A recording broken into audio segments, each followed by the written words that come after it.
در پاکستان هزارها پیرو پیشوای مخالفین عمران خان در کنار پارلمانت این کشور در شهر اسلام آباد جمع شدند.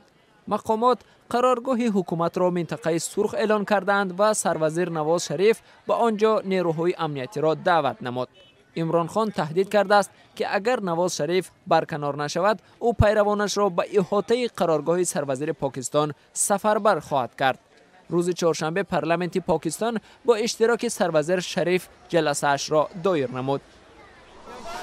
در ولایت خیبر پختونخوا پاکستان نمایندگان قبیله ها اعتراض برپا نموده ادعا کردند که در ناحیه بره بر اثر بمباران هواپیماهای دولتی چند فرد ملکی کشته شدند. آنها شعارهای ضد ارتش زمزمه نموده میگویند که دعوای ارتش پاکستان درباره کشتار جنگیان اساس ندارد. به قول اعتراضگران 19 اوگوست اثنای حمله ارتش تنها افراد ملکی و من جمله زنان و کودکان به هلاکت رسیدند.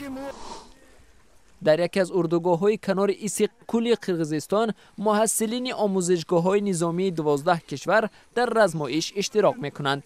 نمایندگان اوکراین، روسیه، لیتوا، ارمنستان و چند جمهوری دیگر سابق شوروی در تمرین نظامی و مسابقه‌ها شرکت خواهند ورزید. در کابل کمیسیه مستقل حقوق بشر درباره بچه‌بازی یعنی اذیت جنسی نورسان و فحشا گزارش پخش کرد. مسئولان گزارش میگویند بچه‌بازی رو به افزایش است و اگر حکومت بر ضد بچه‌بازی قانون قبول میکرد احتمال این پدیده کاهش میافت. کمیسیه از حکومت افغانستان دعوت کرده است که به مقابل بچه‌بازی چاره جدی بیاندیشد. در شهر اومسک روسیه نمایشگاه نقاشی‌ها بخشیده به تعقیب مخالفین از جانب حکومت افتتاح یافت. در اکثر نقاشی‌ها اعتراض سال 2012 در میدان بلاتنایه و بازداشت مخالفین انعکاس شده است. در بین مؤلفان نقاشی‌ها رسامان حرفه‌ای و افراد متهم با شرکت در اعتراض بلاتنایه کم نیستند.